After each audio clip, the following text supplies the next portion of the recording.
गणतन्त्र मुर्दाबाद मुर्दाबाद मुर्दाबाद गणतन्त्र मुर्दाबाद मुर्दाबाद मुर्दाबाद गणतन्त्र मुर्दाबाद मुर्दाबाद मुर्दाबाद भ्रष्ट सरकार सत्ता छोड सत्ता छोड सत्ता छोड भ्रष्ट सरकार सत्ता छोड सत्ता छोड सत्ता छोड 82 सालको साउन भन्दा अगाडि नै व्यवस्था परिवर्तन हुन्छ। राजा श्री 5 ज्ञानेन्द्र सरकारले श्रीपेच लगाउनुहुन्छ।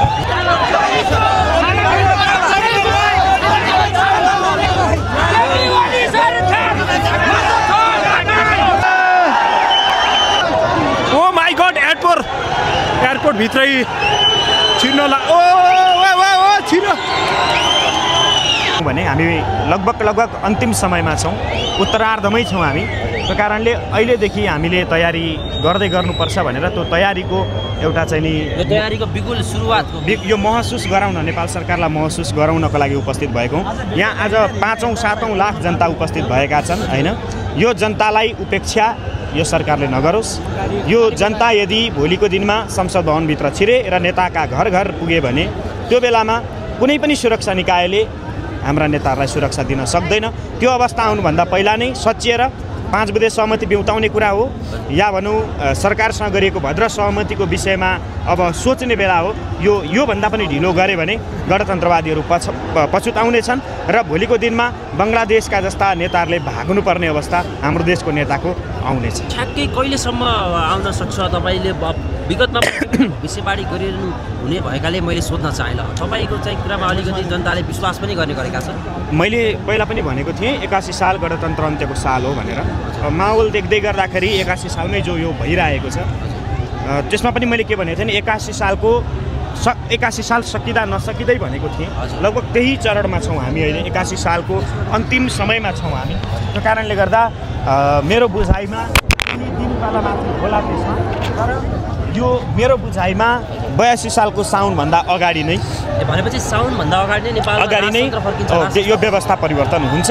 राजा श्री 5 ज्ञानेन्द्र सरकारले श्रीपेच लगाउनुहुन्छ। यहाँ मैले देखिरहेको थिएँ अघि तपाईँ यहाँ आउँदै गर्दाखेरि धकेलाधकेलको स्थितिमा तपाईँ पनि पर्नु भएको थियो। के भन्न चाहनुहुन्छ जुन किसिमको आज यो प्रहरी प्रशासन परिचालित भएका छन्, केही धकेलाधकेलमा तपाईँलाई के भएको छ? आज धेरै वर्ष भयो, लगभग 62-63 को जनआन्दोलन पश्चात अब फेरि यो एकचोटि त्यही जनआन्दोलन त्योभन्दा दोब्बर भएर निस्किँदैछ।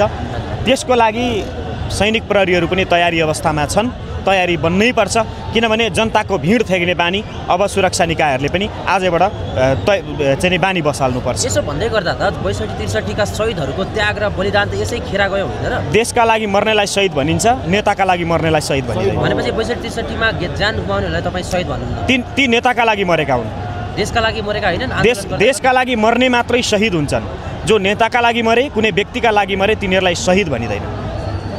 के हुन्छ अब? आज यतिको भिड देखा पर्यो, राजा आउनुहुन्छ, निर्मल निवास लाने कुरा हुँदैछ आज, त्यसपछि के हुन्छ होला? अब निर्मल निवास सके लगाउँ, तर हौसिएर वा आवेगमा आएर हामीले बोलिहाल्नु पनि हुँदैन। यसका पनि उच्च निकायहरू होलान्, एउटा विधि र विधान होला। त्यो विधि र विधान संविधानमा टेकेरै हामीले परिवर्तनको चाहिँ बिगुल फुक्ने कोसिस गर्दैछौँ। हामी भद्र सहमतिद्वारा नै बिना रक्तपात परिवर्तनको चाहिँ नि माग गरिराखेका छौँ र यो परिवर्तनको मागलाई फेरि पनि भन्दैछु, यदि कमजोर ठानिन्छ र यो जनताहरूलाई कमजोर ठानिन्छ भने त्यो बेलामा नेताहरूले आफ्नो भाग्ने ठाउँ खोज्दै गरे हुन्छ।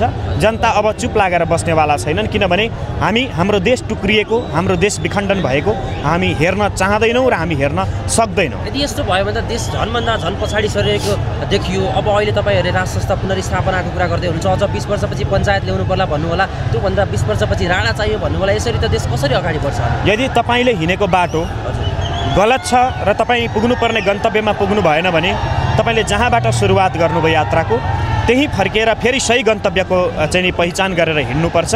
हामीले एउटा भुल त गऱ्यौँ, इतिहासमा सबैभन्दा ठुलो भुल गऱ्यौँ र त्यही भुललाई सुधार्ने, हाम्रा बाउबाजेले गरेको भुल आज हामी छोरा नाति सुधार्ने कोसिस मात्रै गर्दैछौँ। नेताहरूले त भनिरहेको छन् जनता यदि राजा साँच्चै नै आउन चाहेको हो, देशको सेवा गर्न चाहेको भने उहाँलाई हाम्रो संविधानले बाटो दिएको छ। चुनावका माध्यमबाट आउन सक्नुहुन्छ, निर्वाचनका माध्यमबाट आउन सक्नुहुन्छ। सबै जनप्रतिनिधिहरू त्यहीबाट आउनु भएको छ भन्नुभएको छ। यो विषयमा के भन्न चाहन्छ? आउन सक्नुहुन्छ होइन? त्यसरी फेरि पनि जनतालाई एकचोटि भ्रममा राख्ने काम भइरहेको छ। राजा कहिले पनि चुनाव लड्दैनन्। चुनाव लड्ने दलहरूले हो।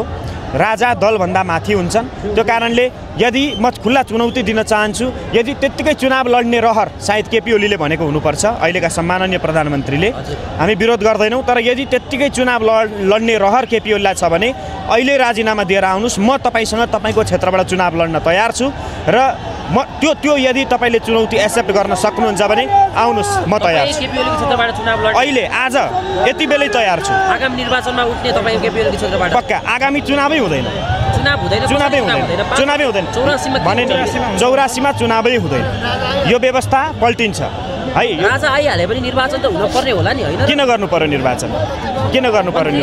एउटा प्रत्यक्ष प्रधानमन्त्रीको निर्वाचन गर्ने जनताबाट चुनेको यो छोटे राजाहरू हजार राजाहरूलाई पालेर राख्न जरुरी छैन।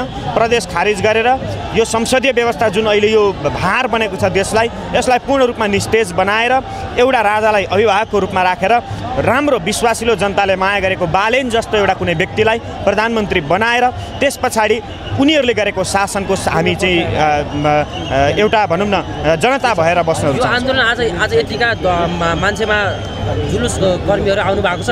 यदि यो आन्दोलन वृहत भएर मान्छेको रगतको खोला बग्यो भने यसको जिम्मा कसले लिन्छ गुरुजी? यसको जिम्मा जसले बगाउँछ त्यसले लिन्छ। हामी त शान्तिपूर्ण आन्दोलनको चाहिँ धकेला भइरहेको छ, लाठीचार्ज भइरहेको छ। जो त आन्दोलन हो, भिड भएपछि धकेला हुन्छ। यदि रगतको खोलो बग्यो भने जिम्मा कसले लिने? तपाईँले लिने? एउटा साउथ एक्टरको फिल्म हेर्न जाँदाखेरि 2-4 जना धकेलिएर मर्छन् भने यो त आन्दोलन हो भनेपछि जिम्मा लिने कि नलिने? हामीले यस्तो हेर्नुहोस्, यो जसले मार्यो त्यसले जिम्मा लिने हो, कुरो बुझ्नु भएन? हामीले भद्र सहमति गरौँ भनिरहेछौँ। यदि हामीलाई उत्तेजित बनाइन्छ र जसले राष्ट्रमा परिवर्तनको लागि कोसिस गरिरहेका छन् उनीहरूलाई उत्तेजित बनाउँछ यो सरकारले भने त्यसको जिम्मा हामीले होइन सरकारले लिनुपर्छ। हस्, धन्यवाद। धन्यवाद।